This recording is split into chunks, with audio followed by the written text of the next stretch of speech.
Have you ever heard about the Balkans?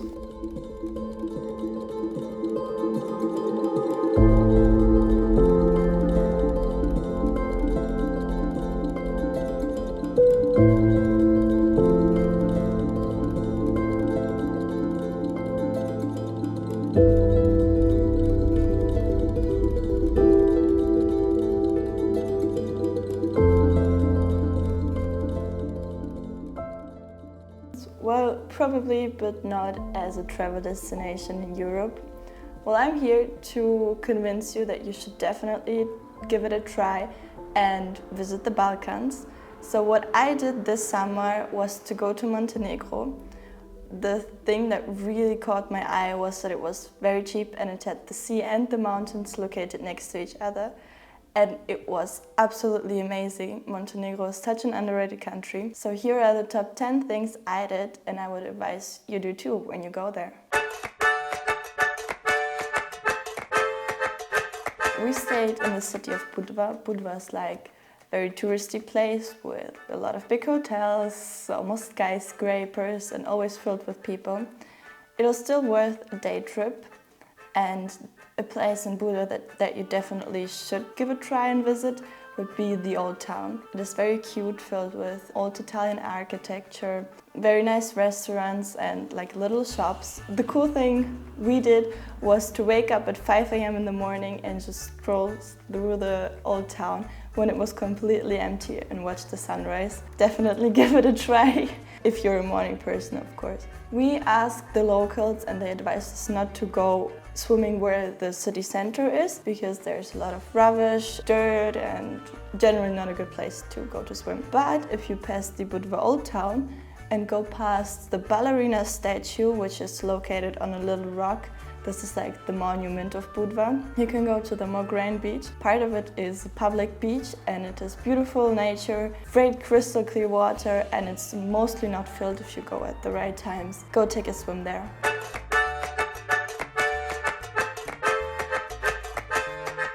One idea for half a day or like a whole day trip from Budva would be to go to Sveti Stefan. Sveti Stefan can be reached by bus in like 15 minutes from Budva for just a few euros. And there you can take a stroll through the city. The beaches are insane. The beaches are told to be the best in Montenegro. There are also beautiful parks with plants and shadow especially, so you can just get away from the heat. Sveti Stefan is famous for its little island located on the sea. It is only open to the VIPs and very rich. You can book a tour and go to the island, but I would not recommend you visit it because it is expensive and just generally underwhelming. You should rather really take a stroll through the parks and maybe watch a sunrise somewhere.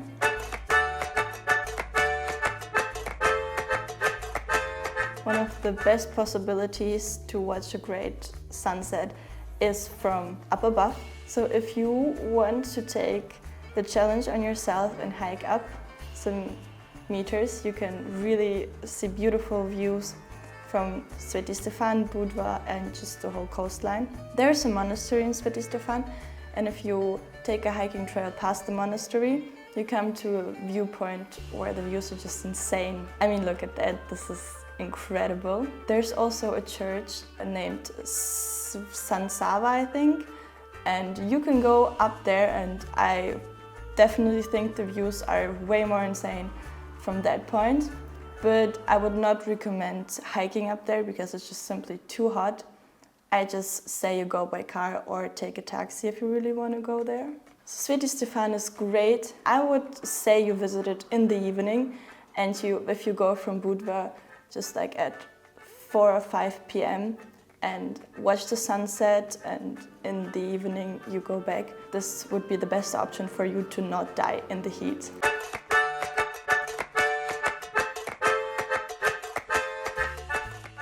A destination that also can be reached from Budva by bus would be Petrovac. Petrovac is a very cute town, just like Sveti Stefan, located next to the sea. I would advise you go there for also half a day because there's really not much to do. But there are beautiful restaurants, there's some great architecture, the beaches are amazing, and you can also watch an amazing sunset from up there. There's a little island, a little rock island, where there's a monastery up there, which you can see from the harbor or the beach of Petrovac. You can take a private boat tour up there. I believe it's pretty, but I also believe it is expensive, so just decide yourself if you want to go.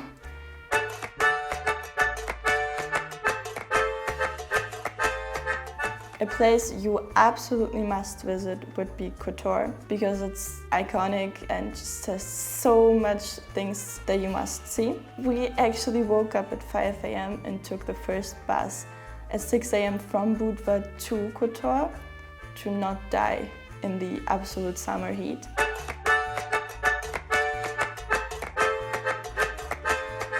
Our plan was to hike up the Kotor ladder to the San Giovanni Church. This is an old ruin that is located on top of a mountain next to the Kotor Bay. We actually took the hike that was marked illegal, but really nobody controlled it and everyone went there. You can take the steps up to the San Giovanni Church, but you have to pay, and it is very exhausting.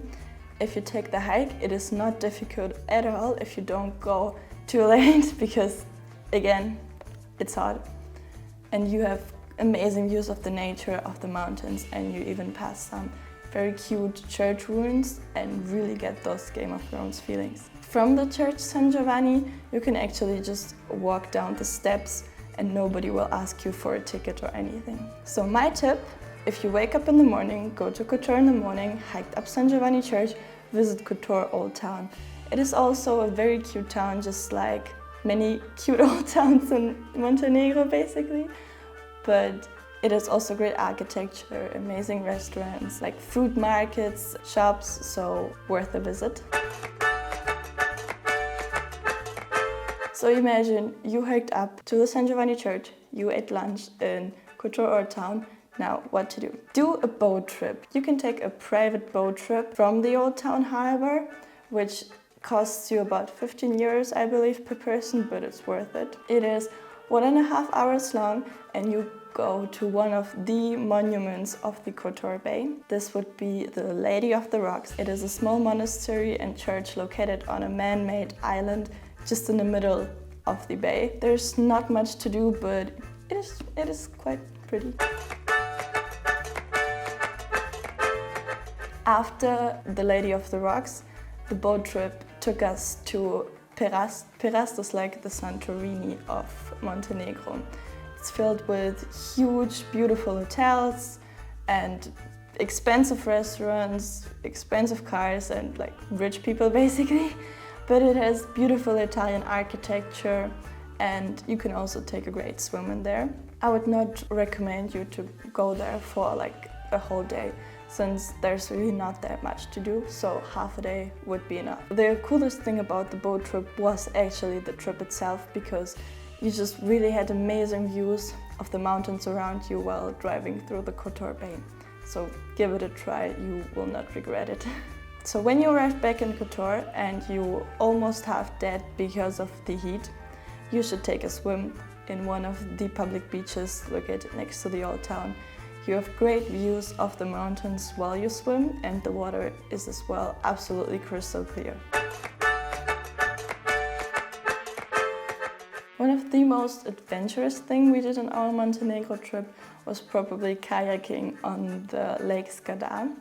You can go to the Lake Skadar by bus from Budva to Bar, and from Bar you can take the train to the Skadar Lake. It is one of the biggest lakes in the European area, and it is insane because you can see the mountains and the nature is just incredible. You can take a boat trip, but this would be boring, so just take the extra mile, get a kayak. For a whole day it was about 30 euro for 2 people, and it was absolutely worth it because you can go by your own pace, you can go anywhere you want to go, and the views are just insane. Well, fun fact, we actually kayaked about 20 kilometers and we were completely dead afterwards, but it was so worth it. Check it out. I would advise you come there in the morning and leave in the late evening for a whole day trip. You can also take great hikes next to the Skadar Lake.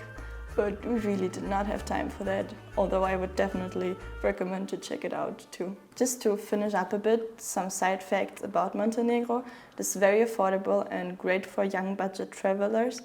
It is insanely beautiful, so you can really take a lot of great photos and videos there. I think for one person, I spent about 500 euros for everything, so stay, flights, food, activities, everything. If you stay in a center town like Budva, you can go by bus to almost everywhere. If you stay in Montenegro longer than 2 weeks, we were advised to just rent a car because then you can go independently everywhere by yourself and explore the country at its fullest. If you're interested in more tips about Montenegro, want to find out more about the food, the people, the culture, or anything else, definitely text me and I will try to answer all your questions. And when planning your next trip, definitely give Montenegro a try. So I hope it helped.